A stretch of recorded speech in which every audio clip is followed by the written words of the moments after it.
அனைவருக்கும் ஞான சாய்பாபாவின் ஆசீர்வாதம் பரிபூரணம். நமது ஞான சாய்பாபா மந்திர் யூடியூப் சேனலை சப்ஸ்கிரைப் பண்ணாதவங்க சப்ஸ்கிரைப் பண்ணுங்கள். பாபாவோட தரிசனத்தை பெறுங்க. கடந்த வியாழக்கிழமை அன்னைக்கு ஒரு 9 முழு மட்டை தேங்காய்கள் வைத்து ஒரு துணி பூஜை பண்ணியிருந்தோம். அப்போ அதை பார்த்துட்டு நிறைய பேர் வீடியோவில் போட்டு கேட்டுட்டு எதுக்காக இந்த மட்டை தேங்காய் வழிபாடு அப்படின்னு கேட்டிருந்தீங்க. தேங்காய் அப்படின்னாலே மங்களகரமான இருக்கக்கூடிய பொருள்கள் இருக்கக்கூடியது, இறைவனு கூடவே இருக்கக்கூடியது. எந்த தேங்காய் இல்லாமல், தேங்காய் வாழைப்பழம் வெத்தலை பாக்கு இல்லாமல் எந்த ஒரு பூஜையும் நடைபெறாத இருக்கக்கூடியதில் தேங்காயும் இருக்குது. அப்போ சுவாமிக்கே ஒரு கலசம் கும்பாபிஷேகம் பண்ணுறோம் அப்படின்னா ஒரு கலசத்தில் தேங்காயை தான் மேலே வைக்கிறோம். ஜடாமுடியாகவும் அதோட குடுமையை ஜடாமுடியாகவும் கண்களாகவும் அந்த தேங்காயோட நடுப்பகுதியை முகமாகவும் வைத்து சுவாமியை ஆவாகனம் பண்ணி தான் ஒவ்வொரு பூஜைகளும் வழிபாடு பண்ணுறோம். அது மாதிரி கோயில் சுவாமிக்கும் அர்ச்சனை பண்ணும்போது இந்த தேங்காய் உடைத்து தான் அர்ச்சனை பண்ணுறோம். இந்த தேங்காய் நம்ம பிறப்பிலிருந்து நம்ம இறப்பு வரைக்கும் வரக்கூடிய, நம்ம கூட வரக்கூடியது. ஒரு குழந்தை பிறந்து ஒரு 15 நாள் புண்ணியாவதனமாக இருந்தாலும் தேங்காய் இருக்கும், ஆயுஷமாக இருந்தாலும் தேங்காய் இருக்கும், கல்யாணத்துக்கு தேங்காய் இருக்கும், நிச்சயார்த்தத்துக்கு தேங்காய் இருக்கும். நம்ம கடைசியில் சிவலோக பிராப்தி இருந்தாலும் ஒரு தேங்காய் உடைச்சு 2 பக்கமும் வச்சுருவாங்க. இதுதான் தேங்காயோட இது.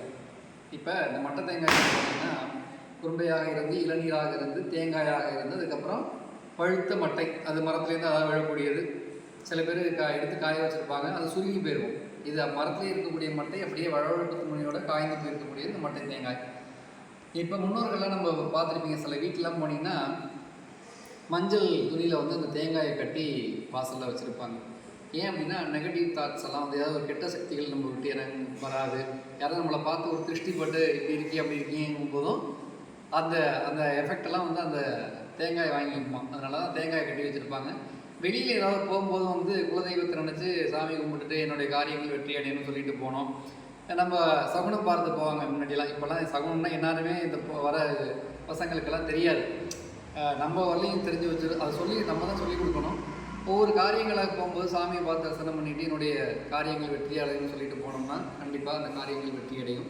இந்த தேங்காய் இருந்துன்னு வச்சுங்களேன், நம்மளோட குலதெய்வம் தெரியலனா கூட நம்ம இஷ்ட தெய்வத்தை நினச்சி தேங்காயை பார்த்துட்டு போனோம்னாவே நம்மளுடைய காரியங்கள் வெற்றி அடையும். வெற்றியை கொடுக்கக்கூடியது தேங்காய். மகாலட்சுமி இருக்கக்கூடிய இடம்னு சொல்லுவாங்க. அதாவது பார்த்திங்கன்னா ஜுவல்லரி ஷாப், பெரிய பெரிய ஜவுளி கடைகள்லாம் பார்த்திங்கன்னா தேங்காய் கட்டி வச்சுருப்பாங்க. அது நம்ம மார்வாடிஸ் பக்தர்கள்லாம் பார்த்திங்கன்னா கோசாலையில் இருக்கக்கூடிய பசுவோட படமும் இந்த தேங்காயும் அவருடைய ஆஃபீஸில் எல்லா இடத்துலையுமே அவங்க வச்சுருப்பாங்க. அதுதான் செல்வம் பெருகும் அந்த இடம். அந்த மாதிரி இருக்கக்கூடியது தான் இந்த தேங்காய். இந்த தேங்காயை 9 தேங்காய் நம்ம ஏன் வழிபாடு பண்ணோம், 9 பிரார்த்தனைகளை வேண்டிக்கலாம். அதாவது இந்த பிரபஞ்சத்தில் காது கேட்குன்னு சொல்லுவோம். இந்த பிரபஞ்சத்தை பஞ்சபூதங்கள் தான் இயங்குது.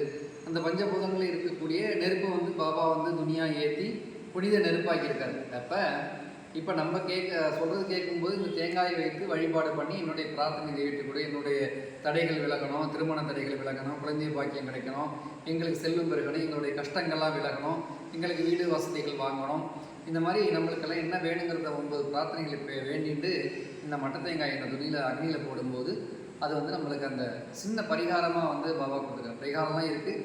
இதை பண்ணோம் அப்படின்னா நம்ம காரியங்கள் வெற்றி அடையும். அதனால தான் சிறுடியிலேயே பாபா கிட்ட இப்போ துவாரகமாயில் போனீங்கன்னா குழந்தை வேணும் அப்படின்னு போகிறவங்களுக்கு அந்த மட்டை தேங்காய் கொடுப்பாங்க. இன்னமும் அந்த வழிபாடு அங்கே இருந்துன்றது. பாபாவே பண்ணது அந்த மாதிரி சிறிய எளிய விதமான பரிகாரம். அந்த மட்டை தேங்காய் பூஜை, துணி பூஜை பண்ணும்போது சேர்த்து இந்த மட்டை தேங்காய் வழிபாடு நடத்துங்க. நம்முடைய பிரார்த்தனையும் பாபா நிறைவேற்றி கொடுப்பார். சாய்நாத் மகாராஜ் ஜெய். ஆசீர்வாதம்.